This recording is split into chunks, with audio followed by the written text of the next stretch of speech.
Muy buenas tardes a todas y a todos. Estamos nuevamente aquí conversando con ustedes. Básicamente en este curso de otoño que nos convoca alrededor del tema de coronavirus y donde hemos tratado de compartir con ustedes desde el primer momento la idea de que quizá como ninguna otra enfermedad el conocimiento está vivo, está activo, está dinámico y hasta seguramente podemos compartir hoy, digamos, qué criterios teníamos hace un mes y medio atrás quizás y qué cosas han ido cambiando o no cambiando. Les recordamos que la semana pasada hemos estado compartiendo más en un sentido como revisando el arsenal terapéutico con el tema de plasma de convaleciente y el tema de algunos medicamentos, digamos, que los compañeros de la Fundación FEMEVA los estuvieron compartiendo en términos de, y como hemos visto, hasta este momento, digamos, no hay ninguna bala de plata, no hay ningún tratamiento oficial, entonces todo significa, digamos, que tenemos mucho conocimiento y muchas dudas también como consecuencia de eso. En la práctica, digamos, podríamos decir que hemos hablado sobre el tratamiento, pero que hoy vamos a hablar de criterios clínicos, de terapéutica, que es mucho más que tratamiento etiológico, y sobre todo, algo que yo recuerdo porque lo tenemos filmado, digamos, que el doctor Salazar ya nos había anticipado, digamos, en referencia específicamente a cómo preparar, como si fuera un sistema de escenarios, digamos, a los hospitales si cambian los números, algo que, como sabemos, de las pocas cosas que sabemos es que este virus es de altísima contagiosidad y si uno lo deja suelto es capaz de hacer pasar de curvas lineales a curvas geométricas, digamos, se puede mover a niveles exponenciales y en consecuencia no sabremos hasta que no termine esta película, digamos, exactamente cómo va a ser el comportamiento de la Argentina. Pero dejado a su libre expresión, tenemos los números de Brasil, digamos, si queremos los números más cercanos para darnos cuenta de cómo puede moverse. En este sentido vamos a estar acompañados hoy por la doctora Estensoro, el doctor Salazar, que nos van a compartir fundamentalmente experiencias prácticas que están surgiendo de su propia experiencia en el Policlínico del Hospital San Martín, digamos, ¿no? En ese sentido, digamos, como siempre, digamos, nosotros nunca pensamos que los saberes están de un lado de la pantalla y no del otro, digamos, así que compártanos sus preguntas, sus inquietudes, tienen ustedes abierto el chat, tienen abierto un mail que es curso de otoño FF, curso de otoño es sin ñ, porque no hay ñ, así que es otoño como Antonio, curso de otoño ff@gmail.com. Las preguntas que podamos aquí en sala las vamos a responder, las que no podamos en este tiempo, digamos, de todas maneras, junto con la doctora Estensoro y el doctor Salazar, los vamos a responder en tiempo diferido si hiciera falta. Yo quería comentarles en principio una propuesta, digamos, de cómo pensar, cuando uno piensa cuidados progresivos del paciente, podríamos decir que se parece mucho a esta idea de niveles de prevención que Lebel y Clark nos habían enseñado, digamos, y que se ha hecho como sentido común en el sector salud, o sea que nadie necesita hacer un curso de salud pública para hablar de niveles de prevención, digamos, la gente habla de prevención primaria, secundaria. Es un concepto que pocos conocen, que en realidad Lebel y Clark construyen este concepto casi inmediatamente después de la Segunda Guerra Mundial y que tiene una cierta lógica de trincheras, ¿no? Por eso decimos que, digamos, entre enfermar y no enfermar, está la cuarentena, digamos, entre enfermar y agravarse, digamos, o enfermar y fallecer, están los servicios de salud. Hoy vamos a hablar de este nivel, justamente, pero adentro mismo de este nivel también hay trincheras, también hay puntos de clivaje, digamos, que van desde la internación en clínica, digamos, que podríamos denominar, algunos llaman autocuidado, porque el paciente tiene una carga de cuidado menor, digamos, esto se ve mucho en la relación horas de enfermería por cama, digamos, a las unidades de cuidados intensivos, digamos, ahí hay como una circulación interna dentro del hospital, y estas circulaciones no son arbitrarias, sino que tienen ciertos gatillos que definen cuando uno cambia de nivel. Ustedes me van corrigiendo, digamos, si yo me meto en Honduras. Un poco de esos gatillos vamos a hablar, y también vamos a hablar de cómo se produce, digamos, la necesidad de recurso humano en función de cuántas personas cambian de lugar o de posición. Y adelanto una cosa que le escuchábamos a la doctora Estensoro, digamos, comentar justo en una reunión de expertos que convocó el gobernador, digamos que, por ejemplo, cuando uno habla de terapia intensiva y respirador, también hay que calcular cuánto tiempo pasa un paciente en un respirador, porque el tiempo que pasa el paciente, digamos, es el tiempo que no libera el respirador para otro paciente. Así que, digamos, que hasta esos detalles, cuando uno después lo quiere transformar en criterios para organizar los servicios de salud, resultan importantes. Ustedes ven que estamos recorriendo todo el espectro de la prevención, y si nos queda tiempo vamos a dejar también alguna pregunta sobre secuelas, digamos, en relación a lo que se llamaría prevención terciaria, porque según hemos por lo menos escuchado, fonoaudiólogos y kinesiólogos en países con un gigantesco número de casos han empezado a trabajar en prevención terciaria posterior a haber estado respirado un paciente.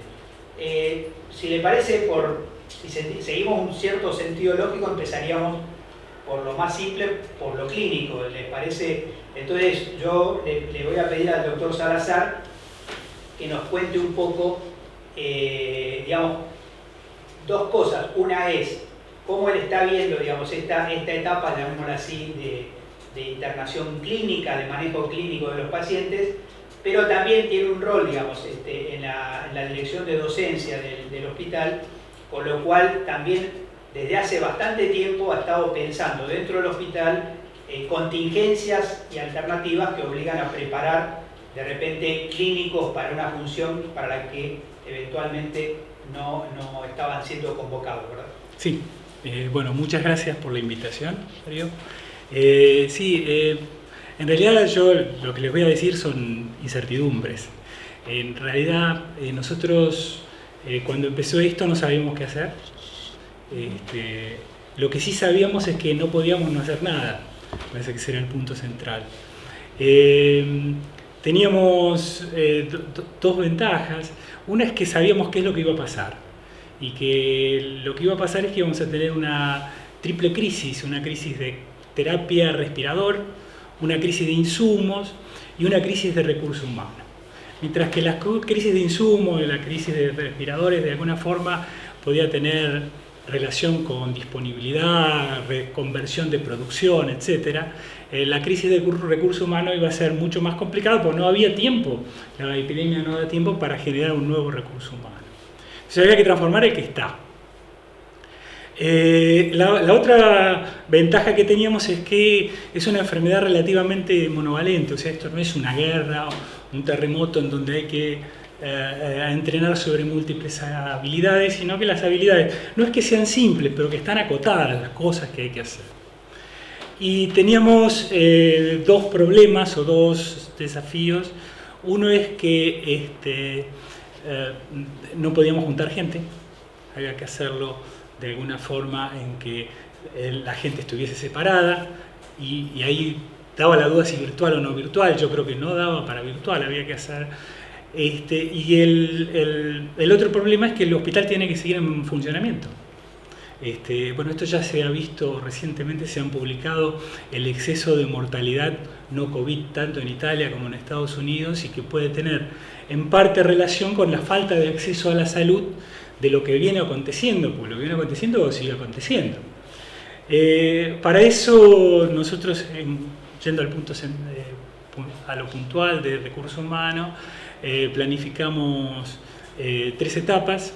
Dijimos hay que cancelar las actividades de los residentes a la tarde y transformarlas en otra cosa.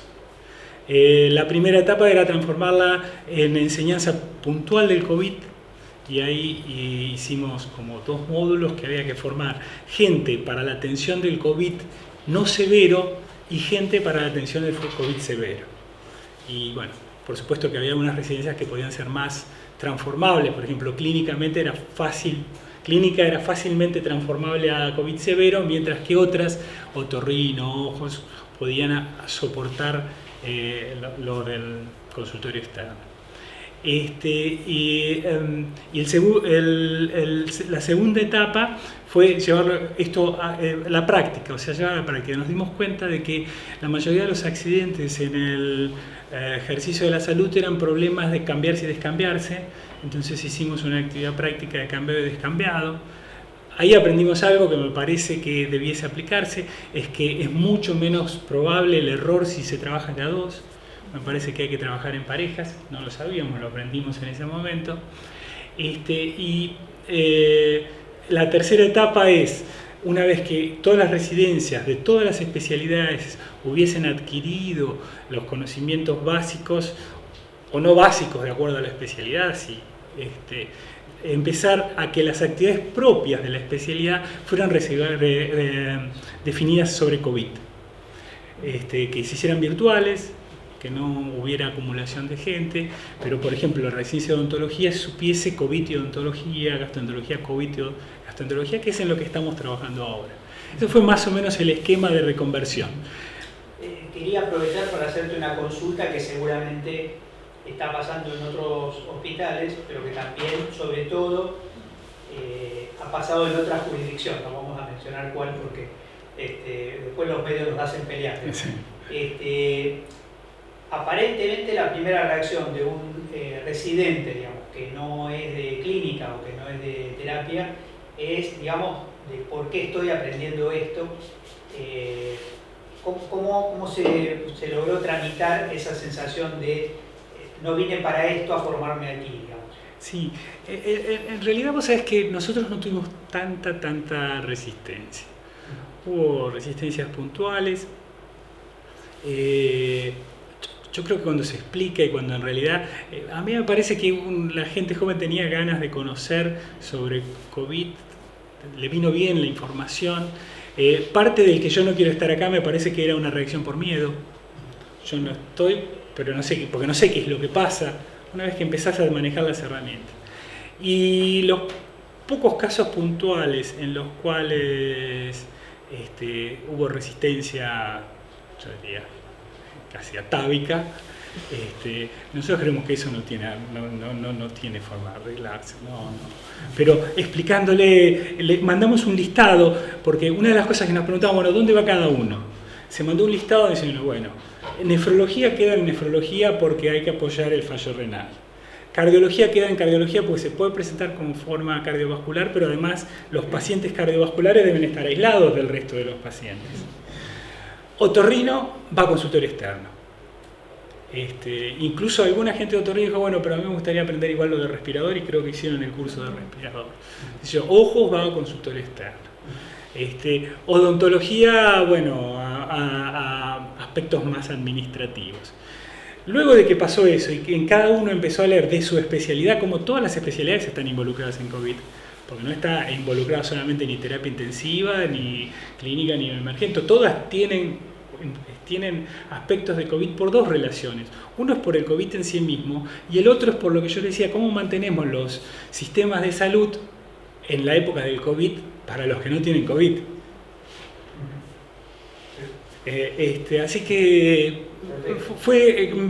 creo que el tema central, no sé si te contesté, pero porque tampoco sé la respuesta, pero creo que si vos me decís el tema central es sacarse el miedo.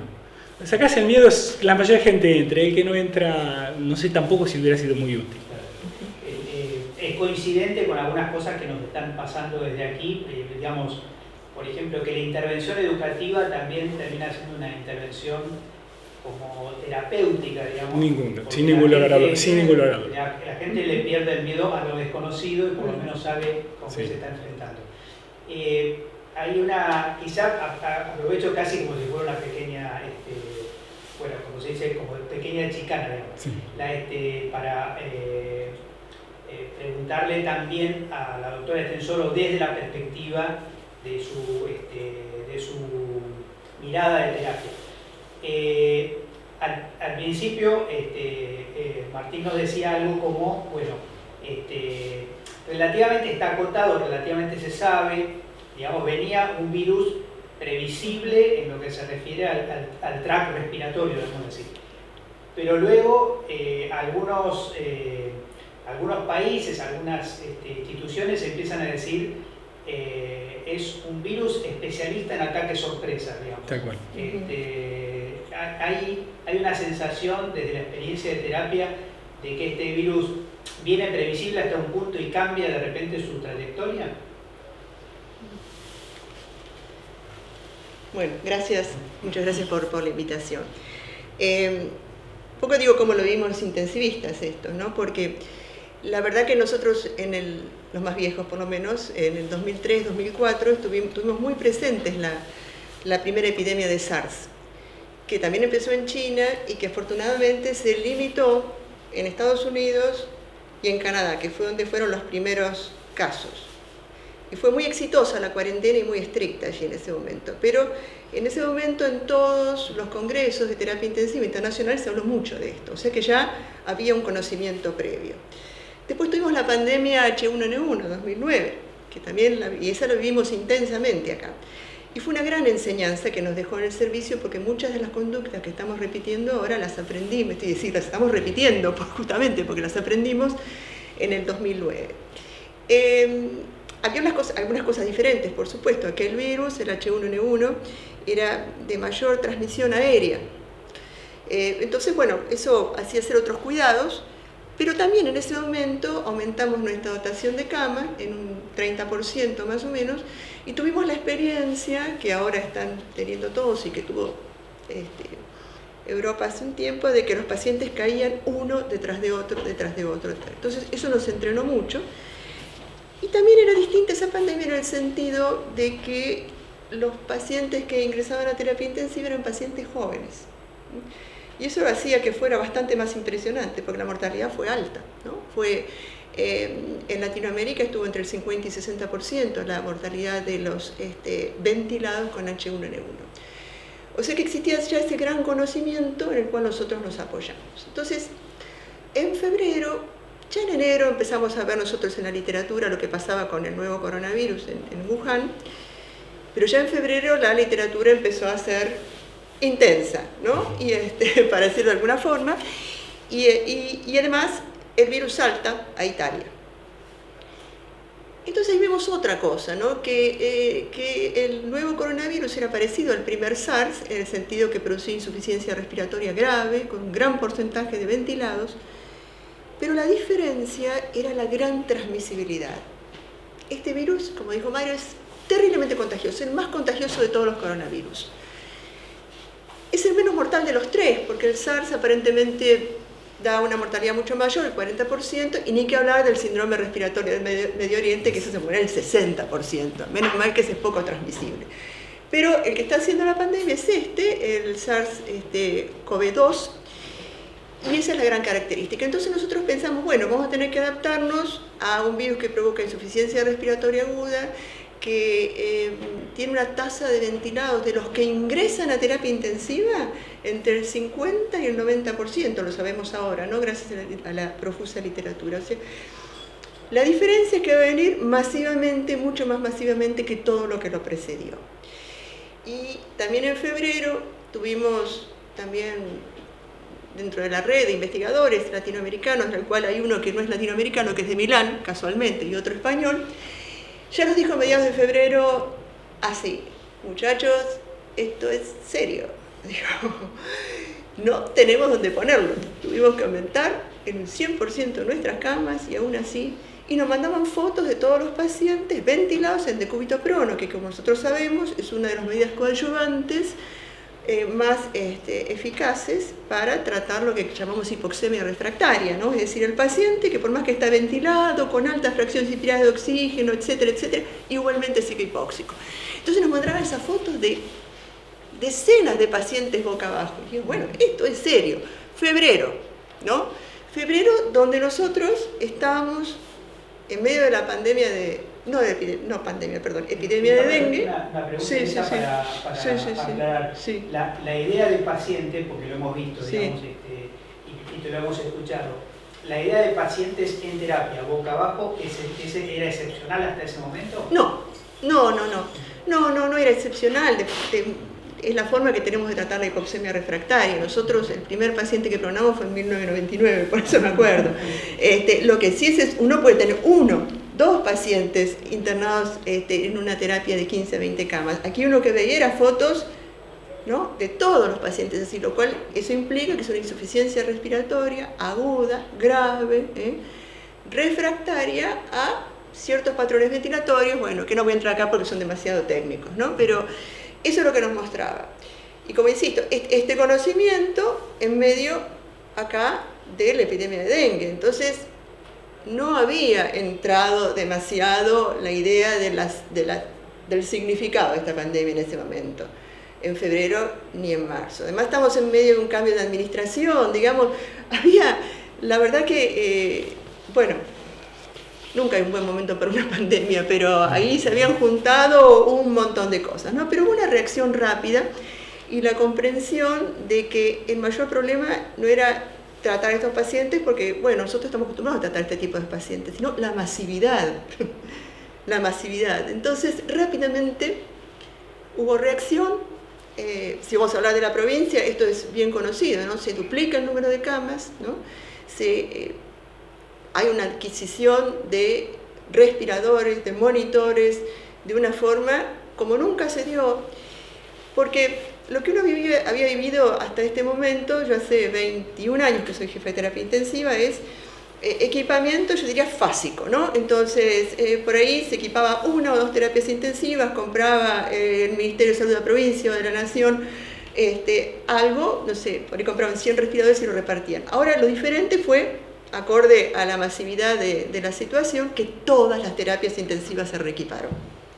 Y se reequiparon simultáneamente para aumentar su número de camas a un 40, a un 80, a un 100%. Y quizás haya lugar para más, todavía no lo sabemos. Hay una cosa que es importante, que la gente habla de respiradores, y esto se puso muy de moda en los medios hace un mes. Ahora lo que estaba de moda era el testeo. Pero cuando uno habla de respiradores, tiene que hablar, además, de los monitores, que también es un dispositivo tecnológico que es importantísimo, que van juntos, porque uno no puede ventilar a un paciente sin saber qué le está pasando. Muestro así porque los monitores son pantallas, ¿no? Entonces eso también se adquirió.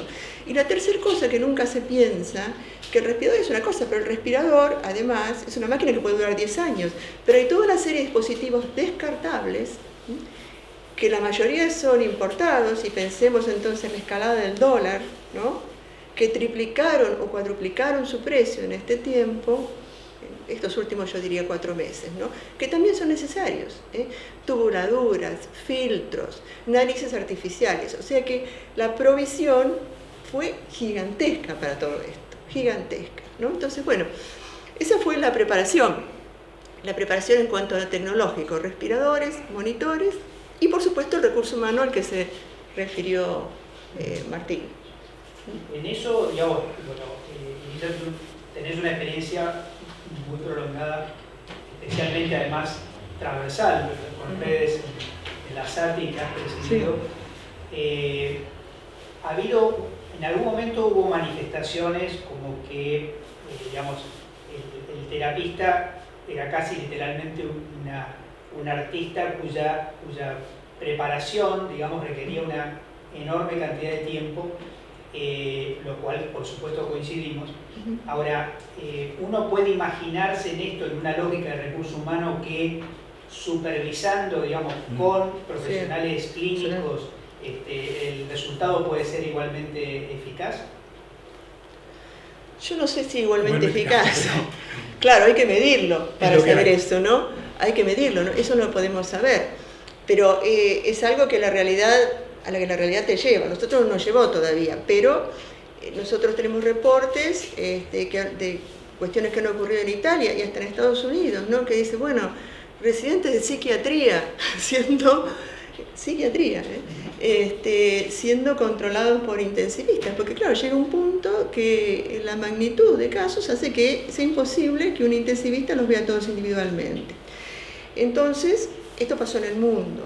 Incluso nosotros desde la Sociedad de Terapia Intensiva, los expresidentes junto con la actual comisión directiva, ideamos un plan que Nación lo tomó y lo está por subir, sobre preparación de la contingencia. Entonces, distintas posibilidades. Por ejemplo, un intensivista habitualmente ve 7 o 8 camas, pero podría estar, supervisando un grupo de 4 médicos clínicos que a su vez vean 4 camas cada uno. Digamos, toda esta ramificación se hizo no solamente con los médicos, sino también con la enfermería, porque la enfermería en terapia intensiva está altamente capacitada.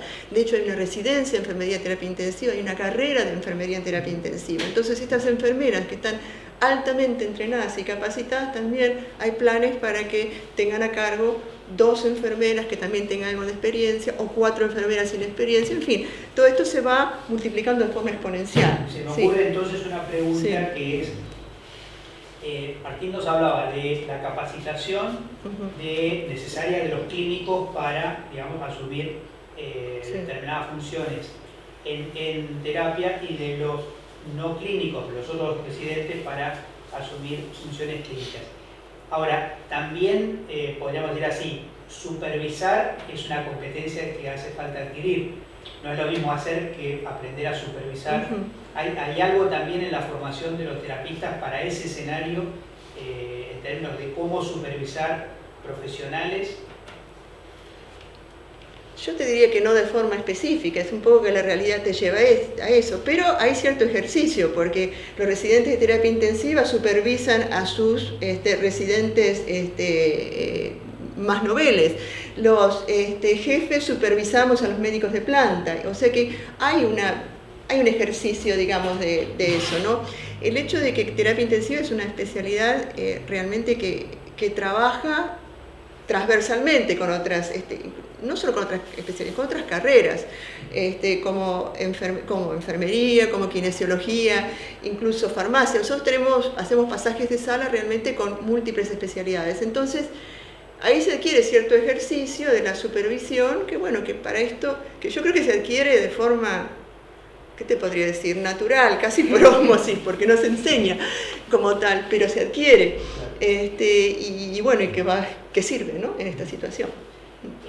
Martín, estábamos un poquito con la idea de preguntarte, primero, digamos, hay números mágicos en relación con cuántos pacientes contagiados realmente van a ser síntomas preocupantes, digamos, como para llegar a necesitar cuidado intensivo. Esa es una pregunta. La otra, que tenía que ver un poco también con lo que le preguntábamos a Elisa, es que nosotros en determinado momento tenemos, digamos, vos mencionabas antes, no es lo mismo una situación crítica que va a venir que una que ya ocurrió y que ya saben cuántas víctimas y demás, que era para lo que estábamos preparados los hospitales históricamente. Aquí hay toda una incertidumbre que no termina nunca, parece, digamos, de definirse. Y eso incluye tiempos muertos, o sea, tiempos donde de repente entra poca gente a un hospital, y generalmente lo que decimos desde aquí es llene esos tiempos muertos con capacitación, porque entonces, digamos, se está preparando para otras circunstancias. Ahí juega mucho el tema de los números, porque cuando la gente, digamos, nos escucha ahora y hoy mismo en este momento, digamos, si escucha terapia intensiva y luego escucha 50 casos positivos en una villa en Quilmes, digamos, inmediatamente empieza a hacer números. Sí. Digamos, ¿cuántos internados se les va a hacer falta, o cuántas internaciones en terapia podría llegar a hacer falta con 50 casos? Los números internacionales nos orientan. Hay diferencia en lo que está pasando, lo que estamos viendo en la Argentina respecto sobre todo en este punto, digamos, Sí. la relación, digamos, de clínica-terapia, para decirlo gráficamente. Sí. Sí, yo respecto a eso tengo muchísima incertidumbre. Si uno se basa en los números internacionales, diría, bueno, 80 son leves, 20 hacen severo y de esos 20, 5 o 7 requieren terapia intensiva. Sin embargo, esta es una enfermedad que pasa de ser leve a grave básicamente por una serie de concomitancias, de las cuales inicialmente y en los números internacionales se puso mucho foco en la edad. Nosotros hemos revisado el tema, hemos trabajado un poco en eso y obviamente no parece muy razonable que el virus pida el documento para saber si tiene que tener una forma severa o no. Entonces pensamos que probablemente más que la edad sea la edad vascular la que condicione de alguna forma el pasaje de formas leves a formas severas. Y todo lo que vemos, hipertensión, insuficiencia cardíaca, diabetes y obesidad, tienen relación con edad vascular. Esto es para contestar tu pregunta, porque la edad vascular no es homogénea en todo el mundo.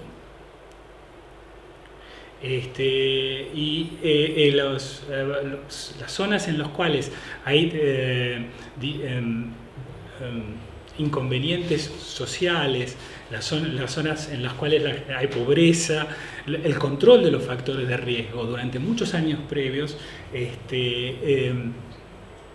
peor, y la edad vascular de alguien que no ha controlado sus factores de riesgo no es la misma de alguien que lo ha hecho. O sea, yo no estoy seguro de que los 70 años de forma grave que se veía en Europa y que de alguna forma generó el debate del confinamiento obligatorio a los 70 años sea válido en nuestro país, menos si el desarrollo pica en forma incontrolada en las zonas de mayor pobreza.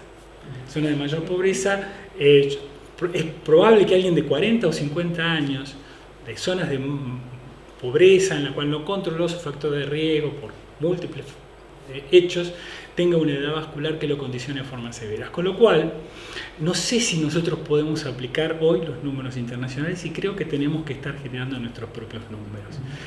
Experiencia de eso es lo que pasó, por ejemplo, en Ecuador. Ecuador es un lugar de mayor mortalidad y no son de 70 años los que se murieron en Ecuador. O sea, me parece que tenemos que estar preparados para ir cambiando progresivamente.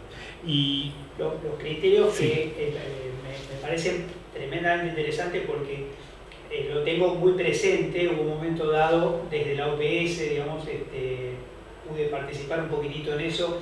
Se empezó a hablar, digamos, de la relación obesidad-pobreza. Desde otros organismos, digamos, ridiculizaban, digamos, esta correlación. Y me parece que este concepto de edad vascular, digamos, que están poniendo a circular, me parece que es clave, digamos, como para poder entender digamos, lo que parecía, sino dos criterios diferentes. Lo que por un lado era el riesgo por edad y por otro lado el riesgo, digamos así, por clase social o por nivel de privación. Que es lo que se ve, por lo menos en los números de Nueva York, sobre todo, digamos, especialmente con el tema de afroamericanos, con el tema también de latinos, digamos. Sí, hay un par de editoriales. Incluso porque latinos, por ejemplo, digamos, en internación pesa menos y en mortalidad pesa más, sí, por ejemplo, ¿no? Así que ahí tendría un poco que ver. También la pregunta quizás es sobre, a veces también hay cierta sensación de que personas casi asintomáticas por la sola positividad en algún momento dado tuvimos, digamos, ¿cómo es tu idea sobre cómo va a evolucionar el criterio de internación de una persona cuyo único dato es la positividad de la... Claro. Iba justamente a eso, digamos, porque si nosotros nos focalizamos en la edad del documento, me parece que le estamos cerrando al tema. Esta enfermedad tiene una característica particular, que la diferencia de, por ejemplo, de la gripe, de la influenza, es que el paciente está bien hasta que en un momento, en 2 o 3 días se desbarranca. Y me parece que uno de los primeros puntos que debe aprender el que está fuera de la terapia intensiva es a identificar a aquellos pacientes que están en riesgo de que se desbarranquen. Creo que tener Y me parece que los factores de riesgo cardiovascular, el tabaquismo y también, obviamente, aunque es menos frecuente, el EPOC y el asma, deben permitir decir, bueno, estos pacientes están en riesgo, hay que vigilarlos de alguna forma cerca y tienen que estar conectados rápidamente a un centro de terapia intensiva porque no va a empeorar en una semana, va a empeorar en 48, 72 horas. Primer aspecto. Segundo, es que me parece que hay que tener un alto nivel de alerta de los signos que preceden al empeoramiento. Y hay uno que es muy simple, que es la disnea. A mí me parece, por lo que uno ve en la literatura, que no es lo mismo un COVID con dolor de garganta que con disnea. Un COVID con disnea hoy me parece que es de alto riesgo y ese paciente tiene que estar internado. Si vos ves la descripción inicial a la cual hacía referencia Elisa, vos tenés que el paciente empezó acá, en el día 5 o 6 empezó con disnea, 7 8 terapia intensiva, 9 10 asistencia respiratoria mecánica. O sea, la disnea precede, no es lo mismo que los otros signos. Y la otra cosa que me parece que fuera de la terapia intensiva debiésemos empezar a pensar y a formarnos es en las secuelas que esto va a dejar. Secuelas que tienen relación con el virus, con las consecuencias de haber estado en terapia intensiva y con consecuencias de la pandemia en sí misma, ya sea por el virus o por los efectos colaterales, las medidas de aislamiento necesarias, indudablemente, pero... Si les parece bien, dejamos un poquito el tema de las secuelas como para el final, porque veníamos justamente hablando de niveles de prevención y entonces nos parece que incluso la rehabilitación entra en juego en esta enfermedad. Pero como estuvimos compartiendo, y esta pregunta sería para los dos, digamos, nosotros tenemos la expectativa de encontrar, no digamos la panacea, pero sí algunos puntos de intervención que cambien, digamos, esta lógica. Primero me quedo con esta idea tuya que me parece que queda un poco implícita, digamos, algo así como, me parece que le estás dando más importancia a los antecedentes cardiovasculares que a los respiratorios, cosa que coincide con una entrevista que tuvimos también con Ricardo Gené en un momento dado sobre el tema del peso relativo, digamos, de esta antecedente de asma especialmente. Ahora, distinto de POC, digamos, un poquito, digamos, a su vez entre sí. Ahora, me iba a referir un poco a que nosotros participamos de un comité, digamos así, de una comisión que se armó alrededor de plasma de convaleciente. Y les quería preguntar esto porque me parece que el plasma de convaleciente, en los protocolos que tenemos en este momento en la provincia, que es más de uno,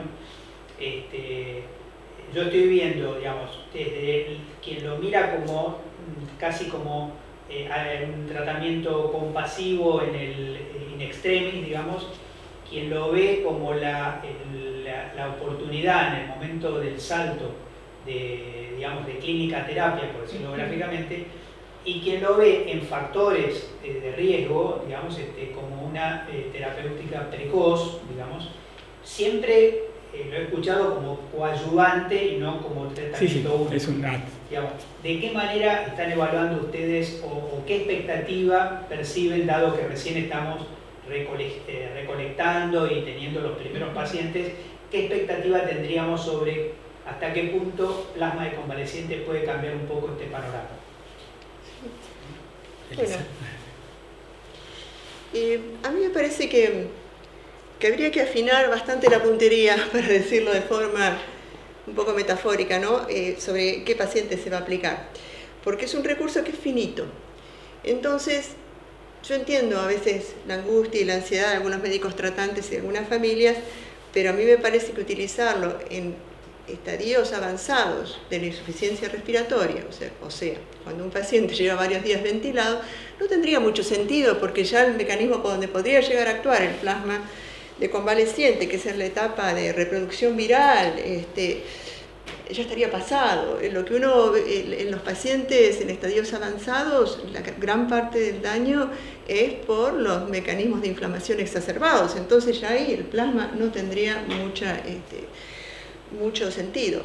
Tampoco habría que usarlo, a mí me parece, extensamente en aquellos pacientes solo con factores de riesgo, porque hay tantos pacientes con factores de riesgo que probablemente rápidamente se acabaría la disponibilidad del plasma para aquellos que sí son los que, me parece, el grupo target, que son los pacientes graves, que tienen progresión de la enfermedad. Esto que estaba hablando Martín recién, es decir, el paciente que está internado en el hospital, que comienza con disnea, con taquipnea, en su quinto, sexto, séptimo día, que es ahí que cuando está descrito que la enfermedad puede tomar un curso rápido.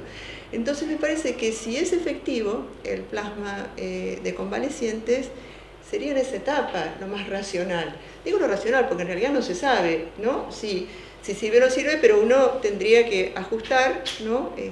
Esa posible efectividad a la población en que más beneficios podría tener. Sobre si va a ser efectivo o no, la verdad que no se sabe. Hay muchos estudios, no solamente acá en Argentina directamente empezó a aplicarse, no en el marco de estudios controlados aleatorizados, que sería la forma correcta, porque, disculpen, esto que voy a decir es una opinión personal, pero la verdad es que a mí me parece que tendría que haberse hecho en el marco de algún estudio, de algún ensayo clínico, porque nos vamos a quedar con las ganas de saber si realmente es eficaz. Y después vamos a tener que empezar a hacer complicados procedimientos de macheo, a ver si encontramos algún paciente parecido que no recibió el plasma y comparar las evoluciones, ¿no? Para saber si realmente es efectivo. Pero bueno, la cosa se dio así. En lo personal pienso que de todas las terapéuticas que están dando vueltas es la más promisoria. ¿De ahí a qué sirve? No lo sé, porque fíjense, en el SARS no sirvió, en el SARS, o por lo menos es incierto en el SARS original. En el MERS también es incierto. En el ébola, que es otra clase, saltando a otro grupo de virus, ¿no? En el ébola, que es parecido a nuestro virus de la fiebre hemorrágica. En nuestro virus de la fiebre hemorrágica argentina sí es efectivo el plasma de convaleciente. O en el ébola, que es un virus de esa familia, tampoco fue categórico, ¿no? Su actividad. Parece que sí, que bueno, que fue efectivo, etc. Pero no figura como que es el único tratamiento y obligado. Entonces, el panorama es incierto. Insisto, a mí me parece que tiene más lógica que cualquiera de los demás tratamientos que están disponibles. Pero bueno, hay que esperar. Sí, yo usualmente coincido con Elisa, porque no me atrevo a no coincidir. Quiero aclarar que nosotros somos compañeras de la facultad desde el primer año, así que nos conocemos intensamente. Yo creo que hay como 3 etapas. Sí. La etapa donde el paciente está en estado muy crítico, ventilado. Me parece que recientemente salió publicado en New England la diferencia entre los pacientes, pacientes que se murieron por esto y pacientes que se murieron con gripe y con influenza N1H1. Y esto es otra cosa. El paciente tiene un daño endotelial monstruoso, un hallazgo en 11 pacientes con muertos. El hallazgo prominente fue la trombosis masiva de las arterias pulmonares, macroscópica y microscópica. Creo que en ese momento el plasma va a poder hacer poco. Yendo al otro extremo, no hay un calculador de riesgo que nos permita decir efectivamente este paciente va a desarrollar. Con lo cual a mí me parece que usarlo tempranamente puede provocar la utilización de un recurso escaso en pacientes que no necesariamente lo requieren, y además la transfusión de plasma tiene efectos colaterales, y cuanto menor sea el riesgo del paciente, menor va a ser la relación costo-beneficio.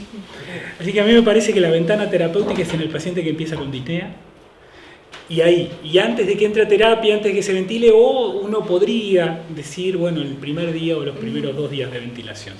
Yo estuve repasando un poco los protocolos y más o menos creo que en todo el mundo se coincide con esto. Si bien hay intención de usarlo como prevención, incluso en personal de salud, no me parece que sea la utilización. Correcto. Hoy. Bueno, nosotros tenemos, claro, también estuvimos revisando, porque por parte de la, hemos puesto muchas miradas, digamos, ahí, digamos, aquí mismo, la semana pasada, Lorena nos contaba un poco el tema de la utilidad en el punto de viremia, digamos, porque estamos hablando de eventual inmunidad pasiva, digamos. Coincidimos también, hemos encontrado que, digamos, vienen produciéndose papers, digamos, o publicaciones crecientes sobre este punto. Algunos países lo han tomado como política de Estado, como el caso de Canadá, por ejemplo. Incluso tiene una campaña para recolectar plasma de pacientes. Nosotros ya hemos asumido eso porque estamos en etapa de recolección y sí, digamos, coincidiría, nosotros en este momento tendríamos dos puntos de oportunidad. El que señala Elisa tiene que ver con este punto llamémoslo así, el gatillo de clínica terapia, es el que está pensado como protocolo. Bien. Ya el precoz es simplemente un caso de estudio, una investigación, caso control, digamos que de pequeño porte, Sí. que está, digamos, para ver qué es lo que efectivamente va a pasar con eso. Bueno, ojalá tenga buenos resultados, pero ahí no hay un protocolo de intervención masiva ni mucho menos. Así que en ese sentido estaríamos más o menos en esta lógica y por supuesto también hay una relación con que aplanando la curva también los tiempos se extienden, porque por ejemplo el paciente puede donar, digamos, a los 28 días tiene la mejor titulación. Sí. Hay que estirar la curva porque para si tener no más, tiene sí, todos los pacientes juntos se vuelve muy complicado. Así que estamos, a mí me parece, no sé a ustedes qué les parece, pero creo que es muy serio el hecho de que en vez de hacer experiencias sueltas a nivel hospitalario, digamos, el banco de sangre, digamos, como recolector único, procesador único y el apoyo del JUCAIBA que permite que en este momento haya una puerta de entrada única en toda la provincia para esta función. Creo que estamos relativamente cerca del corte y entonces le daríamos entrada, si les parece, antes del corte. Nosotros lo usamos para tratar de estimular preguntas y nuestra última parte de la conversación esté estimulada por las preguntas. Estamos recibiendo preguntas al el curso de otoño ff@gmail.com. También los que están, si quieren mandar alguna pregunta por el chat, podrían realizarlo.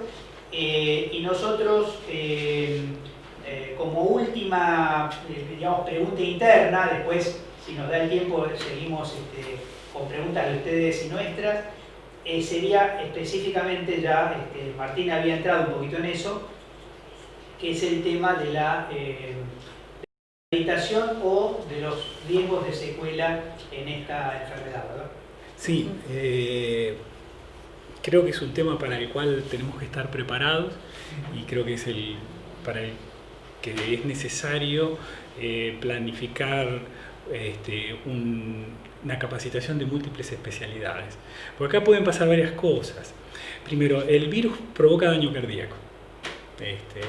Más o menos en el 7% provoca daño cardíaco, pero en las formas graves entre el 20 y el 30% también provocan daño cardíaco y no sabemos cuáles son las consecuencias cardiovasculares a largo plazo del daño cardíaco.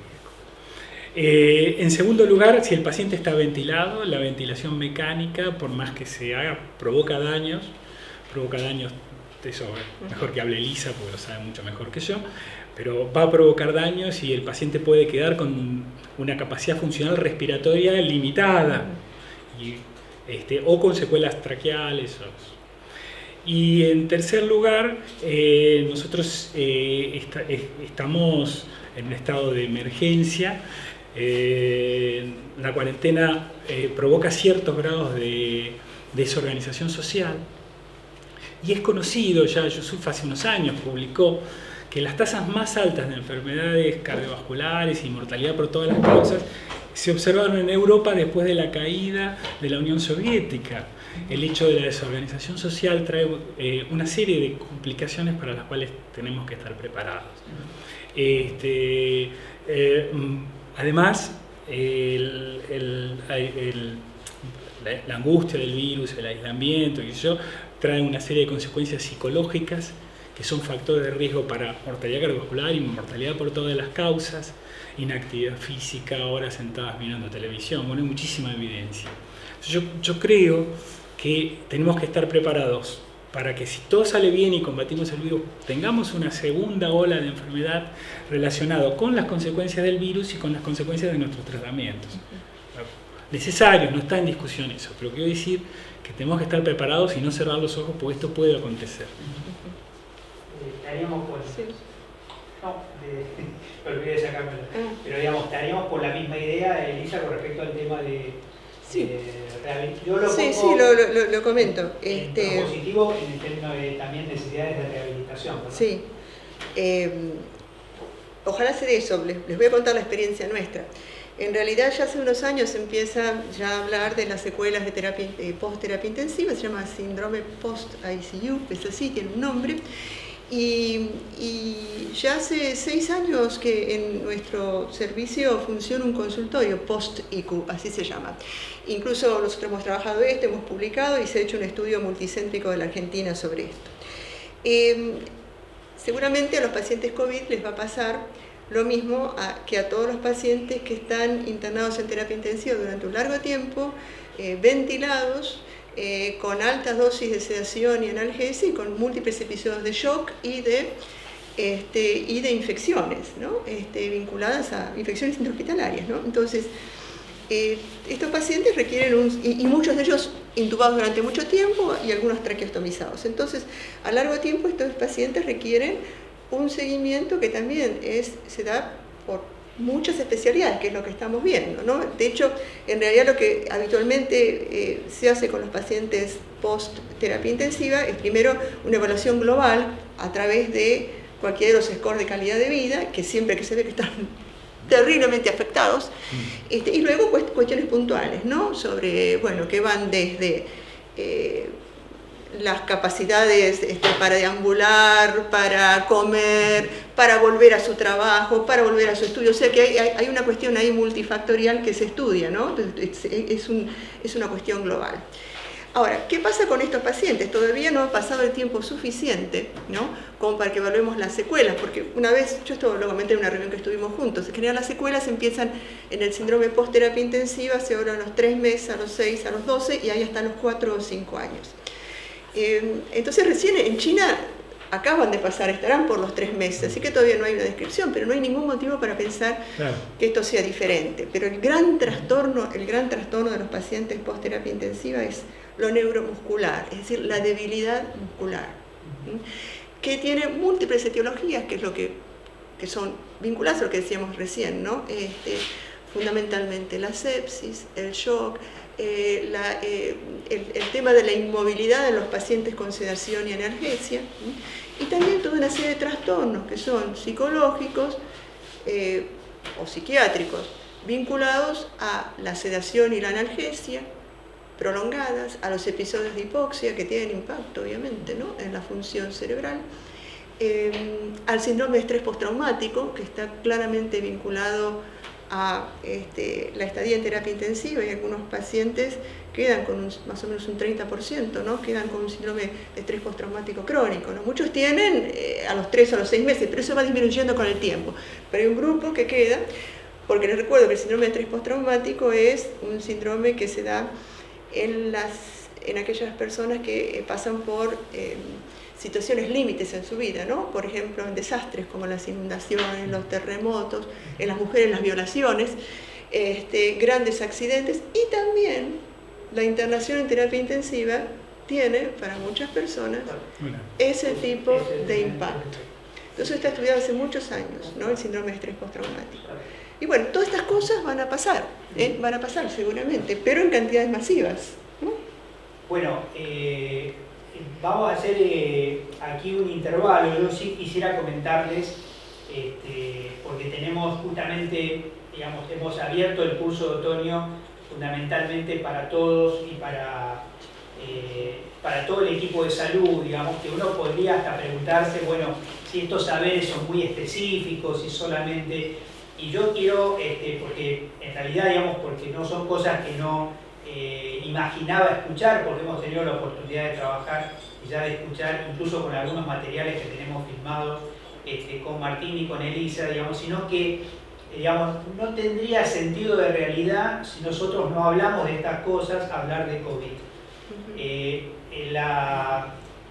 Hemos visto videos de casi, digamos, videos piratas, podríamos decir así, en Italia, con gente de terapia intensiva que filmaba para decirle a los que estaban peleando contra la cuarentena, digamos, esto no es broma, digamos, ¿no? Entonces, digamos, como nosotros casualmente estamos diciendo hoy, 26 de mayo, esto que estamos diciendo, y ayer, digamos, hubo manifestaciones de gente que quieren salir de la cuarentena, por las dudas se les ocurra que en último caso, digamos, bueno, te arreglás porque hay más respiradores, digamos, vale la pena señalar, digamos, que en ningún caso nadie de los que estamos acá,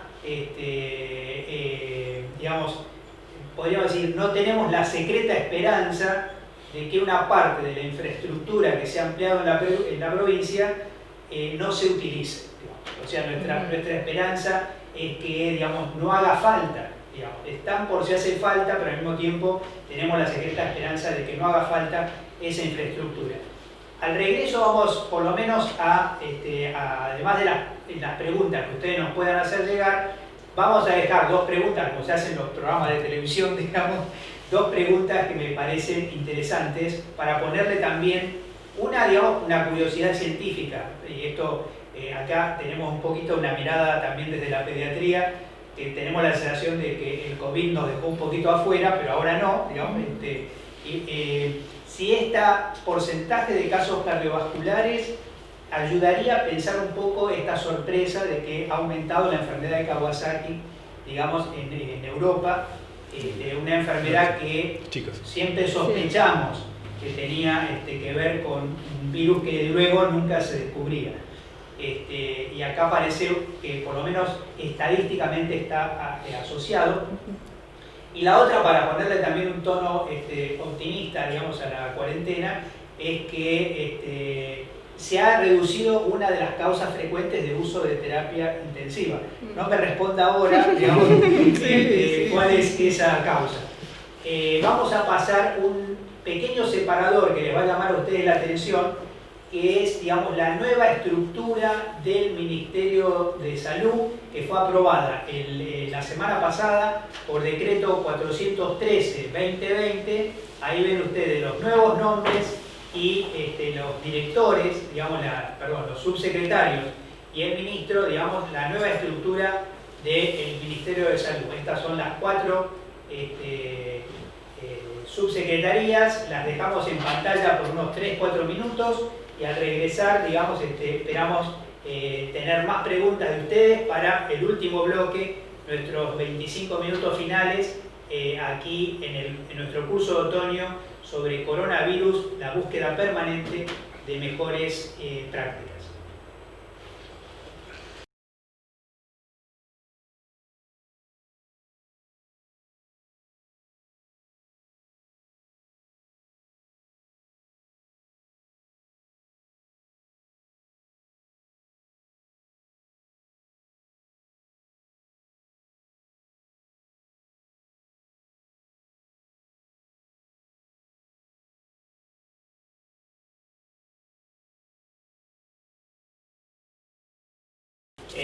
Regresamos desde aquí con una pregunta. Yo había dejado una, pero vamos a darle prioridad primero a las preguntas que vienen de parte de ustedes, digamos, que nos dice, algunos estudios hablan de una tormenta inmunológica, que el virus provoca más daño por las reacciones inmunológicas que por sus acciones en sí. ¿Cómo funcionan los anticuerpos proporcionados por el plasma de convalecientes en ese caso? Sí, en realidad el virus puede provocar lesión por diversos mecanismos, ¿no? Por un lado puede provocar lesión directa y ahí aparentemente tiene importancia lo que se llama la depresión de la enzima convertidora de angiotensina 2. El virus ingresa a las células por esto. Estos receptores es una enzima básicamente de membrana, contrarreguladora del sistema de angiotensina-aldosterona, y que está muy rica en el riñón, en el neumocito tipo 2 y en el corazón, que son los lugares blancos. Esa es acción directa. Hay ciertas patologías, como por ejemplo la obesidad, la diabetes, la hipertensión arterial, la enfermedad cardiovascular previa, que se asocian a una depresión previa. Por eso se piensa que tal vez parte de los factores de riesgo es eso. Después, probablemente en una etapa un poco posterior, se desencadena todo lo que es la tormenta de interleuquinas, y esto genera básicamente daño vascular y trombosis. Y por otro lado, el síndrome de distrés respiratorio por sí mismo, más la hipertensión pulmonar, más la posibilidad de trombosis de las grandes arterias pulmonares, provoca sobrecarga cardíaca. Los anticuerpos probablemente cuando la tormenta inmunológica está desencadenada y el daño vascular es extenso, no tengan mucho peso, y por eso decíamos que de los 3 mecanismos, probablemente lo más útil es cuando esté entrando a la célula. De hecho, otra de las terapéuticas que se ha propuesto es enzima convertidora de angiotensina a inyectar en forma recombinante para que capte el virus y impedir que entre. O sea que me parece que uno, por lógica, digo, la incertidumbre uno tiene que, tenemos una gran incertidumbre y tenemos que reemplazarla por sentido común. Me parecería que cuando la trombosis extensa está desarrollada, el extenso daño endotelial por tormenta inmunológica está desarrollada, ya no creo que sea el momento. Es como fases. Parece que la fase, por eso decíamos, insistir en la fase antes de que se desencadene la cascada de acontecimientos. Perfecto. Bueno, ahí queda más o menos digamos, ya la vez anterior hablábamos un poquito justamente con Lorena como inmunóloga, trató, digamos, en poco tiempo de explicar este proceso que es mucho más complejo, pero evidentemente este tema de lo autoinmune está presente. Ya en H1N1 también teníamos una sospecha sobre estas yo te puedo hacer un comentario casi autoinmunes, ¿verdad? Yo puedo hacer un comentario sobre Sí, eso. por favor. Ustedes saben que en 2016 se hizo una nueva definición de sepsis, que fue muy comentada, pero sepsis, la nueva definición de sepsis es una respuesta disregulada del organismo a la infección. O sea, que es esto que estamos viendo ahora. Claro. Esto que estamos viendo ahora no es una novedad. Esto se ve en todas las sepsis severas. De alguna forma, el hecho de que aparezca y que irrumpa, ¿no? De esta forma tan masiva en nuestras vidas y en el escenario médico, retoma este tema. Pero la verdad que esto está descrito, es parte de la definición de sepsis. El aumento es, digamos, el concepto es, hay un daño que es inicial por el germen, ¿no? Que es ahí donde, bueno, funcionaría probablemente en este caso el plasma convaleciente, y un daño secundario que es esta respuesta disregulada, que es parte, insisto, de la definición de sepsis. Ahora bien, sobre la tormenta de citoquinas, ¿no? Que está muy en boga. Es cierto, en la sepsis se conoce hace mucho tiempo que todas las citoquinas están en aumento, pero si uno ve los niveles de interleuquina 6, que están descritos acá para COVID, y si a alguien le interesa, tómese el tiempo de ver las concentraciones, están elevadas, pero no excesivamente elevadas. La verdadera tormenta de citoquinas, como ocurre en el síndrome de hemofagocitosis linfohistiocytaria, nombre, no sé cómo me lo aprendí porque es difícil de recordar, habla de niveles de interleuquina 6 de más de 1000, incluso de más de 10.000, y ninguna de las citoquinas dosadas en estos estudios llega a eso. O sea que la tormenta de citoquinas existe, pero es inherente a todo este tipo de enfermedades. A eso voy. Sí, se le está dando mucha más importancia en estas últimas semanas a lo que decía Martín recién, al tema de la microtrombosis. Como que en realidad el aumento de, digamos, el virus desencadena esta respuesta inflamatoria, que además de elevar las citoquinas, porque hay una interacción entre los mecanismos trombogénicos, produce microtrombosis. Y macrotrombosis también, pero la macrotrombosis también se ve en la influenza. Entonces, pareciera más que el daño es por microtrombosis que por toda la respuesta inflamatoria, que genera daño, sí, pero digamos que no es, pareciera tan diferente, ¿no?, a las otras situaciones de sepsis grave y de shock séptico. Nos queda esta sensación, y sí. Martín tiene algo también para comentar sobre esto, pero por lo menos desde la pediatría, no sé si se extiende a la clínica, a nosotros siempre nos quedó la sensación de que hay que, digamos, complementar la mirada infectológica con la mirada inmunológica, ¿no? Porque, sí, digamos, estas miradas por separado no, sí, totalmente. no funcionan. No, que la microtrombosis podría ser manifestación del exceso de la actividad de angiotensina 2 que se ha planteado, y por eso el virus la depresiona, y si ya el paciente venía con depresión de esta encima, los daños son más importantes. De hecho, hay algún ensayo clínico que está apareciendo ahora con vitamina D que trata de mejorar los niveles de angiotensina 2. O sea que no es todo inmunológico, sino también hay otros mecanismos particulares, como son los disregulación del sistema renina angiotensina aldosterona. Sí, sigue siendo la mejor idea no enfermarse, ¿verdad? Sí, sí, totalmente. Yo aclaro un poquito por las dudas, haya sido yo causante de esta confusión, digamos. Efectivamente yo hablé de 2 protocolos, pero el protocolo es un concepto muy amplio. Hay un protocolo de intervención único, digamos, en relación al tema del uso de plasma con criterio terapéutico en este momento en la provincia, no hay 2. Lo que sí hay, digamos, es además en curso una investigación, digamos, con caso control, acotada, pequeña, digamos, para un segundo uso posible, que era este que habíamos compartido, que tendría que haber mucha evidencia para que se gaste, incluso se hablaba de dosis bajas, digamos, en pacientes de riesgo y baja clínica, para decirlo de una manera simple y comunicacional, digamos. Pero esta está en fase de investigación, también está aprobado con todos los requisitos de una investigación caso-control, que, como señalaba Elisa, digamos, nos hubiera encantado que fuera así en general, digamos, para el protocolo. Ahí un poquito ya veíamos, Nación, digamos, pisó el acelerador en este tema.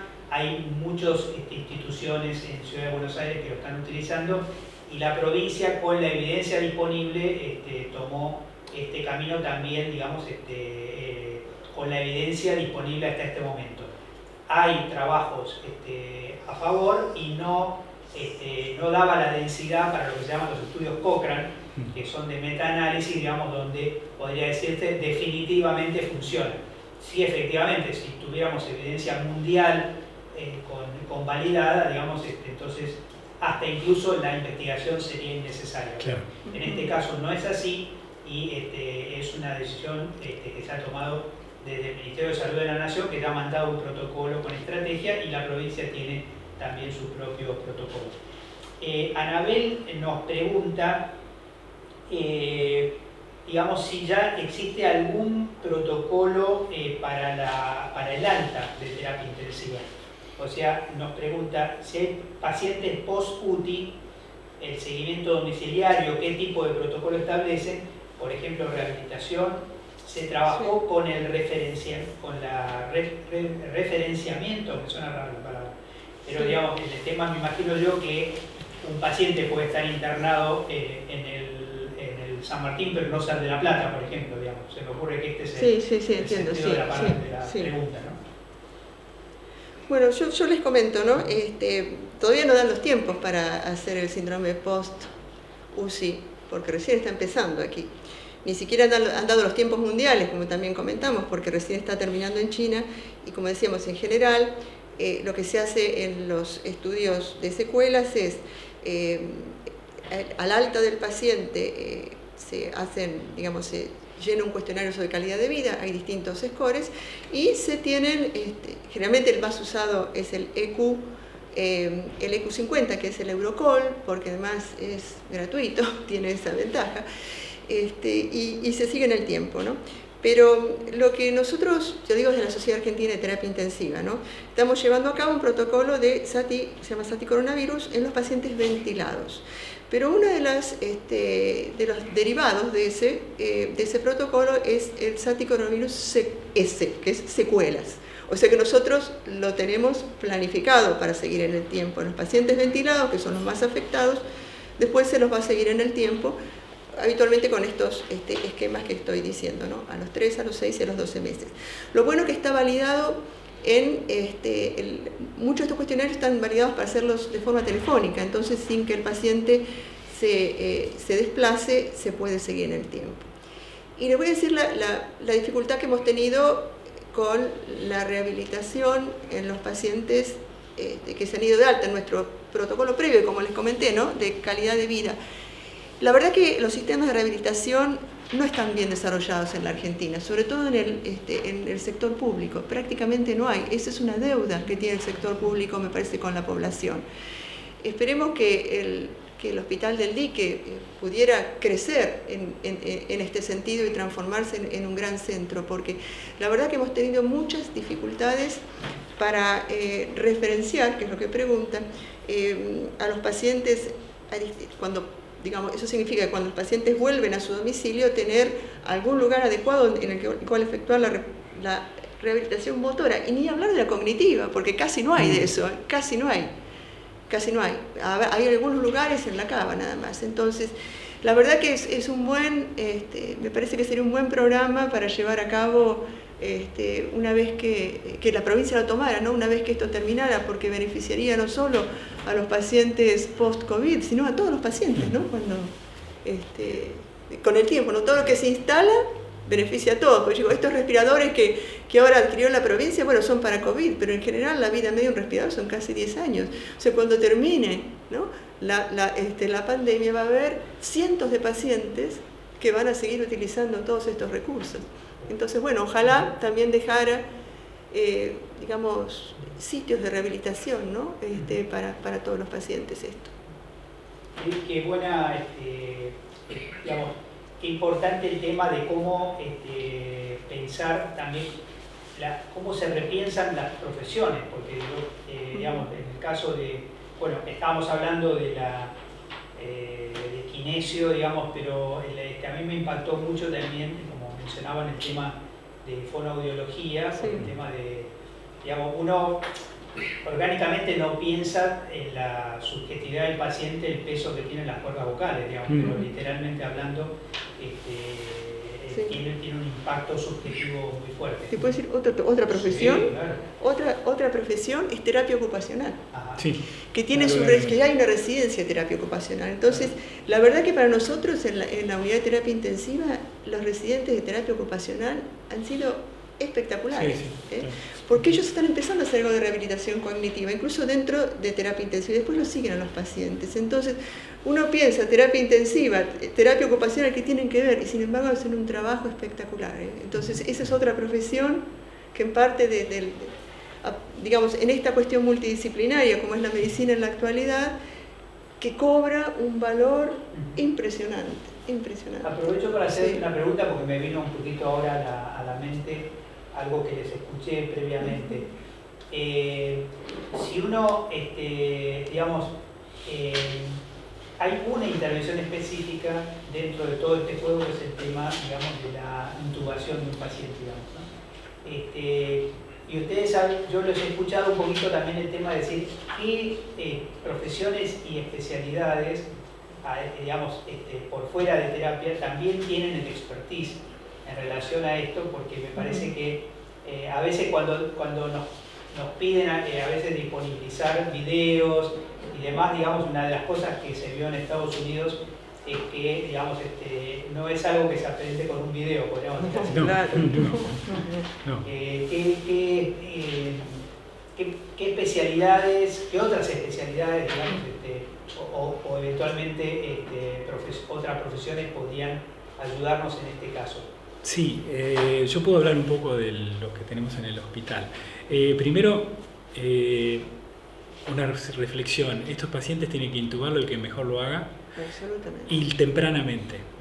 No en paro, sino antes. Por eso yo decía lo importante de reconocer el riesgo de los pacientes. En nuestro hospital, terapia de emergencia intuba usualmente. Anestesia es otra que incluso en algún momento de crisis el anestesista puede funcionar para eso, para la intubación de los pacientes. Clínica médica, ¿está bien? Y después las que manejan endoscopía alta también, o sea, neumotisiología, otorrinolaringología, son especialidades que pueden intubar con cierta facilidad. Tiene que aprender fuera de esto. Digamos, en este momento, salvo que venga una catástrofe, obviamente, pero en este momento hay que entrenarlos porque hoy debe intubar el que mejor intuba. Perfecto. Además, no se trata, se trata de una intervención puntual, digamos, no es el mismo tema de decir, bueno, el cuidado de un respirador requiere días, horas, etc. Intubar es una sola vez, o sea, es un momento, sí. Y esta idea de el mejor que tenga el servicio me parece que es una norma excelente para pensarlo. Yo quiero decir por qué. Sí. Porque la intubación junto con la traqueostomía son los procedimientos que generan más aerosoles, entonces son los procedimientos más infectivos, más contagiosos. Entonces, que mientras más rápido se haga la intubación, que es el que lo hace el más experto, menor posibilidad de aerosolización hay. Habitualmente, en el entrenamiento de los residentes de terapia intensiva, fuera de esto, ¿no? Enseñan a intubar al residente de primer año y puede probar hasta 3 veces. Y después, si no lo sabe hacer, sigue otro. Pero esto no se puede hacer, porque imagínense, media hora aerosolizando todo el ambiente. Por eso es el que más rápido, digamos, el que más sabe, que generalmente lo hace más rápido, es el que tiene una protección para el propio médico. Sí. Justamente, mira, aprovechando esto, Magalí nos pregunta, en el caso que ocurrió en Chile con un médico que recibió infusión de plasma de convaleciente, o sea que evidentemente se infectó, después dice, ¿cuánto tiempo debe esperar para volver a trabajar al sistema de salud ante la situación de pandemia que está ocurriendo? No lo sé. No, digamos, la verdad que definitivamente diría que no cambia, o sea que el criterio es el mismo en el sentido de cuántos días después de una PCR negativa, o sea, digamos, después de la negativización, digamos, pasará de la segunda PCR pasará, digamos, los 14 días para regresar. Pero no sé ni sé si está escrito, la verdad no. Sí, en general lo que comentaban los españoles, que con la segunda PCR negativa nos mandaban a trabajar de nuevo. Yo digo, ¿cómo cuando metes el plasma en el medio? No hay evidencia para poder decir que el plasma cambia esos números por ahora, digamos. Yo creo que la intención del plasma es evitar la evolución de la forma a la catástrofe microtrombótica de daño vascular. No es una vacuna, definitivamente. Ahora, pero esta otra pregunta, que creo que también es de Magalí, digamos, sería si la negativización del paciente es mayor a un mes. Habíamos dicho, bueno, en realidad que el ideal son 28 días, esa es la curva de anticuerpos, y permanece asintomático. Igual puede donar, pareciera todo lo que sabemos hasta ahora es que sí, ¿verdad? Sí. Incluso, es más, el mismo paciente puede donar más de una vez, y por eso se hace se vuelve a transfundir los glóbulos rojos. Claro, plasmaféresis. Claro. O sea que el paciente en realidad puede volver a donar aproximadamente en 15 días, digamos, podría volver a donar, según lo que todo lo que le estoy diciendo es Nora Echenique Dixit. Digamos, tómenlo también como que la norma, el protocolo dice exactamente cuándo es que el paciente puede hacer una segunda donación. Pero en ese sentido me animo a pensar que un paciente mayor a un mes tiene títulos más que suficientes, porque si no, no podría haber doble donación, digamos, en el paciente.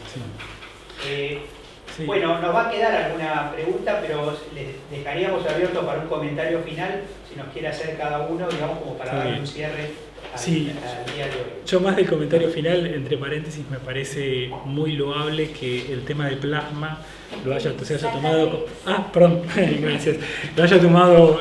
se haya tomado como política de Estado y se utilice en forma regulada, normada. Respecto al comentario final, 2 o 3 cositas. Me parece identificar al paciente con riesgo vascular como alto riesgo de tener formas severas, no solo por la edad, sino combinar la edad con el resto de los antecedentes clínicos. Segundo, reconocer tempranamente el fallo respiratorio y saber que si el paciente de disnea es otro paciente, es un paciente que tiene que ser vigilado rápidamente y que tiene que tener disponible muy cercanamente una unidad de terapia intensiva, estar en un hospital con terapia intensiva. Tercero, hacer todos los esfuerzos para que se mantenga la atención de lo que viene ocurriendo, de lo que ocurre fuera del COVID. Recientemente se publicó hace un par de días un comentario en New England Journal of Medicine sobre que las tasas de internación por infarto en California del Norte se redujeron a la mitad. Esto llevado a un exceso de muertes más allá de las que se pueden explicar por COVID. O sea que hay una restricción a los accesos de salud y tenemos que hacer todo el esfuerzo para evitarlos. Y cuarto y por último, que pensemos en lo que va a pasar después. Tomemos hoy las medidas para prevenir el daño no COVID que puede ocurrir y empecemos a preparar los servicios de salud como para empezar a manejar las secuelas. respiratorias y no respiratorias de esta pandemia. Eso sería... Bueno, la verdad que un lujo compartir el día de hoy con ustedes, con la mirada. Nosotros, ustedes saben que estamos constituyendo una escuela de gobierno de salud y al mismo tiempo estamos casi obligados a explicar todo el tiempo de qué se trata y alguno podría imaginar que es un campo alejado del mundo de la clínica, digamos, y es todo lo contrario. En realidad, hoy, digamos, estas miradas nuevas, digamos, que nos impulsan, tipo investigación translacional, digamos, que nos dice empiece a hacer puentes entre lo básico y lo clínico, entre lo clínico, lo epidemiológico, entre lo clínico, lo epidemiológico y lo social. La idea de edad vascular, digamos, es muy gráfica al respecto, digamos, porque son conceptos puentes, son conceptos que están conectando cosas y creo que la medicina ha avanzado tremendamente, fragmentando, dividiendo, encontrando respuestas muy puntuales, pero que estamos en la hora de volver a integrar conocimientos, contenidos, y por eso quizás es la hora de las especialidades más transversales, las especialidades que pueden conectar mundos, digamos, del campo del conocimiento frente a problemas complejos. Y vaya si un problema complejo no es justamente el coronavirus. Así que yo les agradezco enormemente este tiempo. Este material, como ustedes saben, va a quedar disponible filmado, digamos, en la página, en el canal de YouTube Escuela de Gobierno en Salud Florial Ferrara, y digamos, todas las preguntas que nos sigan llegando o que no han sido suficientemente contestadas las vamos a compartir y vamos a devolverlas, digamos, si no hoy, o por mail o en nuestro próximo encuentro. Aprovechamos para mandarles un gran saludo desde aquí, recordarles que hoy hicimos un acto, digamos, sobre el 25 de mayo, la escuela va a estar festejando también o celebrando las fiestas patrias, porque nos parece que la formación integral incluye también la formación ciudadana y queremos ser parte de eso. Un abrazo a todos y a todas y nos volvemos a encontrar el próximo martes.